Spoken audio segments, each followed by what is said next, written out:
نحمدہ و نصلی علی رسول الکریم اما بعد اعوذ باللہ من الشیطان الرجیم بسم اللہ الرحمن الرحیم وقلنا اہبطوا بعضکم لبعض عدو، اور ہم نے کہا تم سب اترو، تم ایک دوسرے کے دشمن ہوگے۔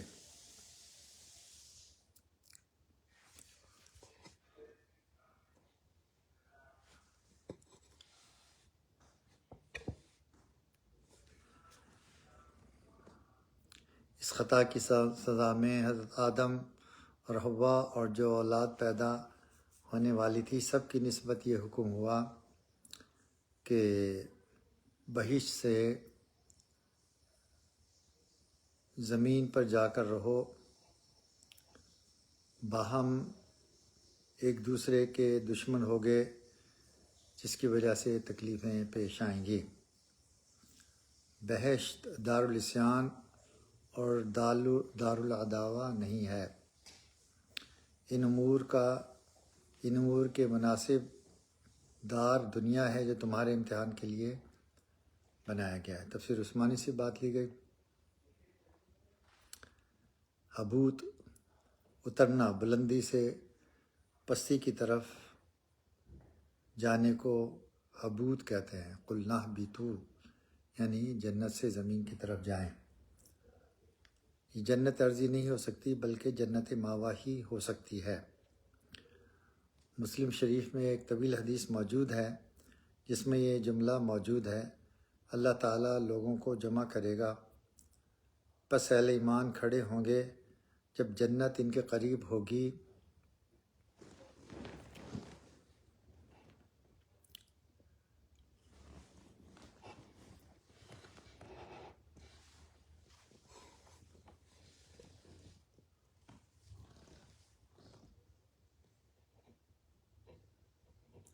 پھر وہ آدم کے پاس آئیں گے اور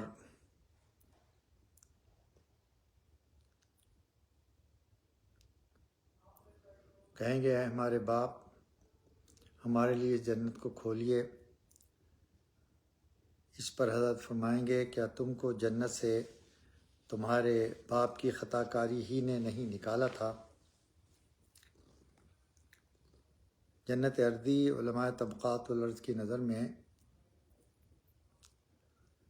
طبقات الارض کا یہ دعویٰ ہے کہ ربع مسکون میں ہے۔ جس خطے پر جنت قائم تھی وہ آج کائنات ارضی پر موجود نہیں ہے۔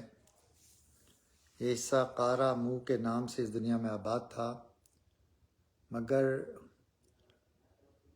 مختلف حوادث اور پہم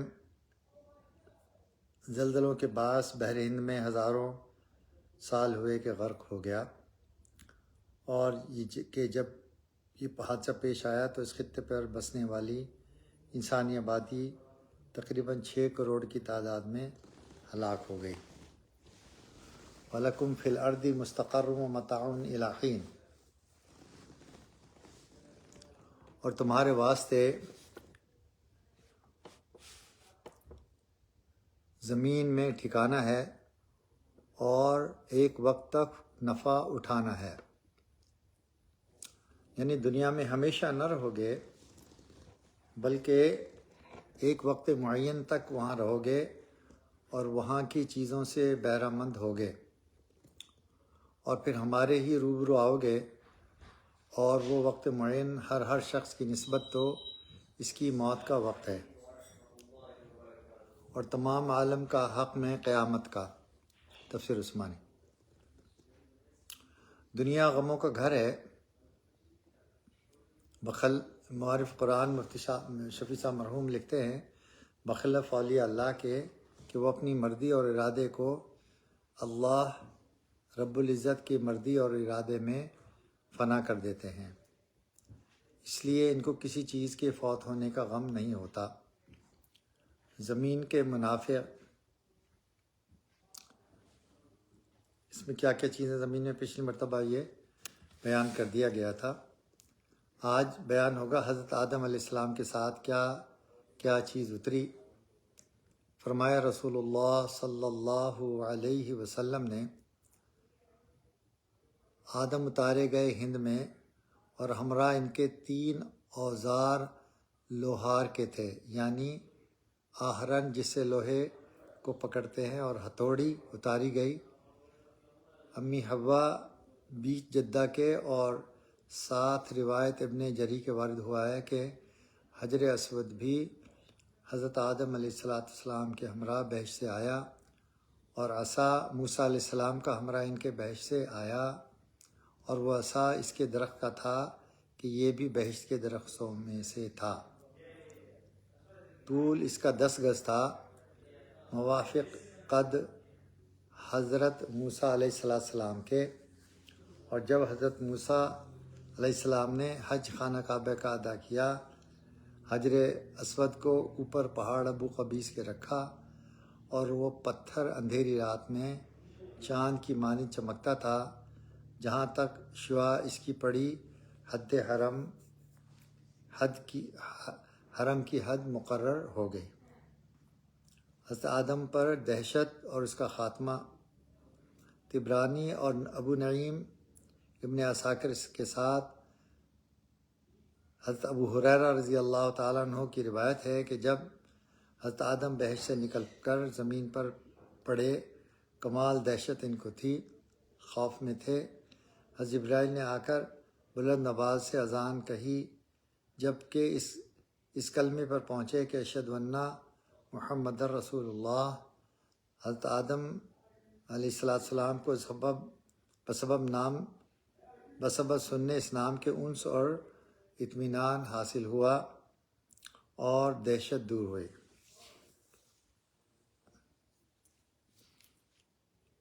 اب حضرت آدم علیہ السلام کی اترنے کی کیفیت کو بیان کیا جاتا ہے۔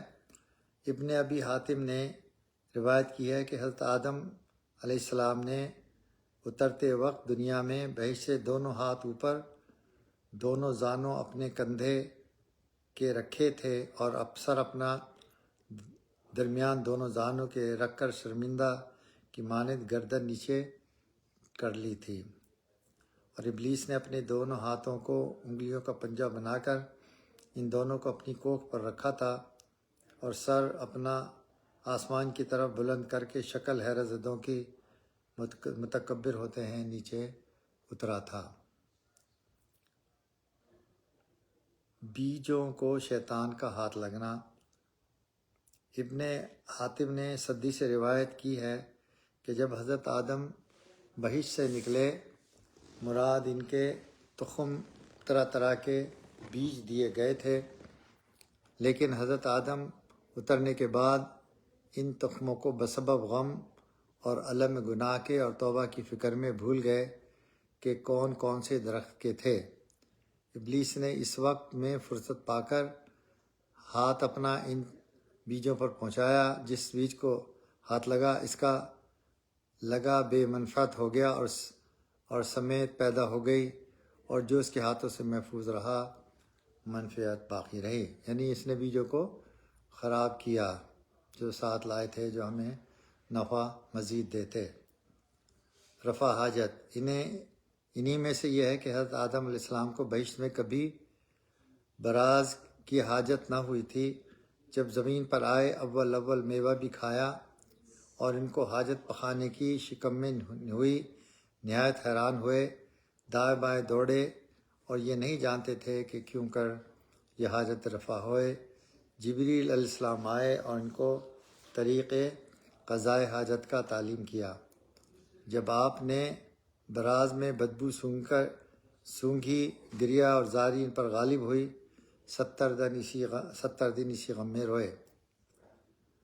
سونا چاندی کا بیان کیا جاتا ہے۔ روایت کیا ہے اس کو ابن ابی دنیا نے امیر المؤمنین علی بن ابی طالب رضی اللہ عنہ نے سے فرمایا، رسول اللہ صلی اللہ علیہ وسلم نے تحقیق اللہ تعالیٰ نے جب پیدا کیا دنیا کو، نہ پیدا کیا تھا اس میں سونا اور نہ چاندی، پس جب کہ اتارے گئے آدم اور حوا، اتارا ساتھ ان کے سونا اور چاندی، پس جاری کیے اس کے چشمے زمین میں واسطے فائدے اولاد ان دونوں کے بعد ان کے ہو گئے۔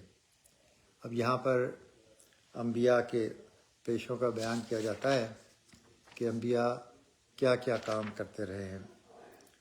دہلمی نے مسند فردوس میں 7 روایت انس بن مالک کے حضرت صلی اللہ علیہ وسلم سے نقل کیا ہے کہ اول من حاک آدم، یعنی پہلے کام بننے کا حضرت آدم علیہ السلام شروع کیا، اور حاکم نے ابن عباس سے روایت کی ہے اور ابن کاثر نے بھی کہ کان ادم مراسن، یعنی حضرت آدم کاشتکاری کرتے تھے اور معاش اپنا اسی پیشے سے حاصل کرتے تھے۔ حضرت نوح علیہ السلام نبینا بڑھئی تھے، اور حضرت ادریس علیہ السلام درزی تھے، اور حضرت ہود اور حضرت صالح علیہ السلام دونوں تجارت کرتے تھے، اور حضرت ابراہیم علیہ السلام بھی تجارت کرتے تھے، اور حضرت شعیب علیہ السلام مواشی یعنی بھیڑ بکریوں سے اور دودھ سے اور پشمنکی سے معاش اپنی کرتے تھے۔ حضرت لوط علیہ السلام بھی زراعت کرتے تھے، اور حضرت موسیٰ علیہ السلام نے کچھ مدت بکریاں چرائیں، اور حضرت داؤد علیہ السلام زرہ بنایا کرتے تھے، وہ جو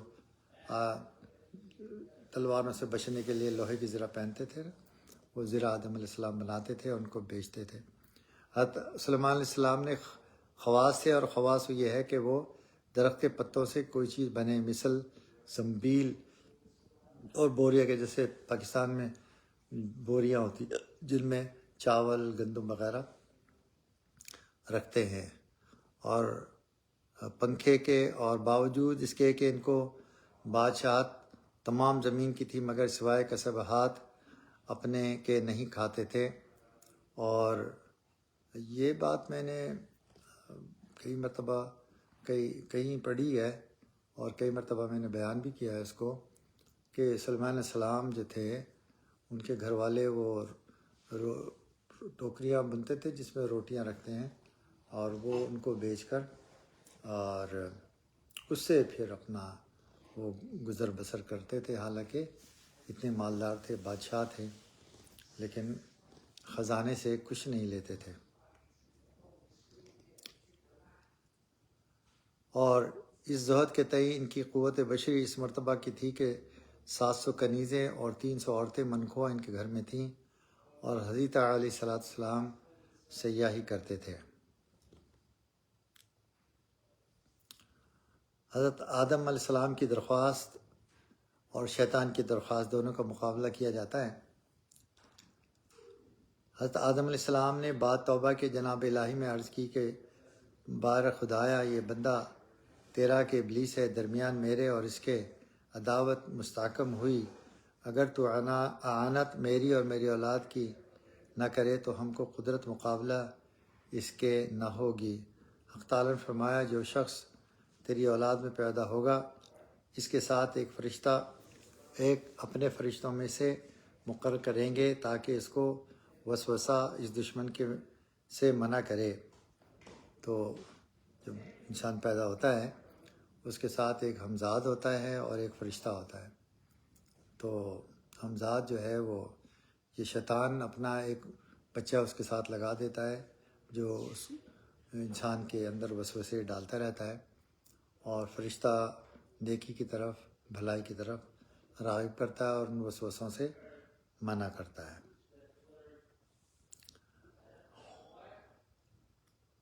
جب ابلیس نے یہ معاملہ دیکھا، 7 کمال تضرع اور زاری کے، جناب الہی نے عرض کیا، بار خدایا، اس بندہ اپنے کی کہ دشمن میرا ہے، اس قدر اعانت کی، اب کس طرح مجھ کو قدرت اس کے بہکانے پر ہوگی، میری بھی مدد فرما۔ حق تعالیٰ نے فرمایا، تجھ کو قدرت دی اور تیری اولاد کو ہمراہ ہر ایک شخص کے اس کی اولاد میں سے تیرا بھی ایک فرزند پیدا ہوگا کہ تمام عمر اس کو گمراہ کرنے میں مصروف رہے گا۔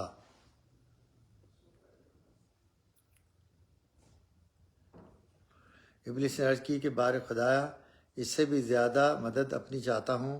حق تعالیٰ نے فرمایا، پوست بنی آدم میں پھیلیں اور سینہ اور دلوں میں ان کے میں اپنا گھر بنا لے میں۔ ابلیس نے عرض کی اس سے بھی زیادہ عنایت چاہتا ہوں۔ حق تعالیٰ نے فرمایا کہ تجھ کو قدرت دی اوپر ہر شخص کے، میں نے آدمی میں تمام فوج اور لشکر اپنا خواہ سوار خواہ پیادہ جمع کرے تو ہر طرف سے اور اوپر سے اس کے ہجوم کرے اور ہیچ مالوں اور اولاد ان کی شریک ہوئے۔ آدم علیہ السلام نے ساری زندگی بارش کا پانی پیا، کبھی زمین کا پانی نہیں پیا۔ ابن شیبہ نے کعب احبار سے روایت کی ہے کہ اول روپیہ اور اشرفی حضرت آدم علیہ السلام نے بنایا تھا اور سونے اور چاندی کی چیزوں کی قیمت میں رواج دیا تھا۔ تو کرنسی تو آدم علیہ السلام کے ساتھ ہی شروع ہو گئی، بڑی پرانی اس کی تاریخ ہے کرنسی کی۔ ابن سعد حضرت آدم علیہ السلام کی وفات، جنازہ اور تدفین کا بیان کیا جاتا ہے۔ ابن سعد اور حاکم اور دوسرے محدثین نے ابن ابی کعب سے اور انہوں نے حضرت صلی اللہ علیہ وسلم سے روایت کی کہ جب وفات آدم حضرت آدم کے نزدیک پہنچی، اس وقت خواہش بہشت کے میوے کھانے کی غالب ہوئی۔ خود بسبب ضعف اور نہ ہونے قوت کی حرکت نہیں کر سکتے تھے۔ بیٹوں اپنوں کو کہا کہ جاؤ تم میرے واسطے خدا سے بہشت سے میوے مانگو، اور اس وقت میں آدمیوں کی عادت تھی کہ جو مطلب خدا سے مانگتے تھے کعبہ معظمہ کی زمین پر آتے تھے اور وہاں جا کر دعا کرتے تھے، حاجت روا ہو جاتی تھی۔ حضرت آدم علیہ السلام کے بیٹے اس قصد پر نکلے، حضرت جبریل علیہ السلام اور فرشتے ان سے ملے اور مطلب دریافت کیا۔ انہوں نے حضرت آدم علیہ السلام کی فرمائش کا حال بیان کیا۔ فرشتوں نے کہا ہمارے ہمراہ آؤ کہ ہم خود بخود مطلب تمہارا لائے ہیں۔ جب پاس حضرت آدم علیہ السلام کے پہنچے، حضرت حوا موت کے فرشتوں کو دیکھ کر ڈریں اور حضرت آدم کے پاس کو ہونے لگیں۔ حضرت آدم نے ان کو تشروی سے کہا کہ اس وقت مجھ سے دور رہو، کہ جو کچھ پہنچا تیرے سبب سے پہنچا میرے درمیان میں اور درمیان بھیجے ہوں پر پروردگار میرے کے حائل مت ہو۔ فرشتوں نے آدم علیہ السلام کی روح قبض کی اور کہا اے بیٹو آدم کے، دیکھو تم کہ ہم سات باپ تمہارے کیا کرتے ہیں، ویسے ہی تم بھی اپنے مردوں کے ساتھ کرتے رہو۔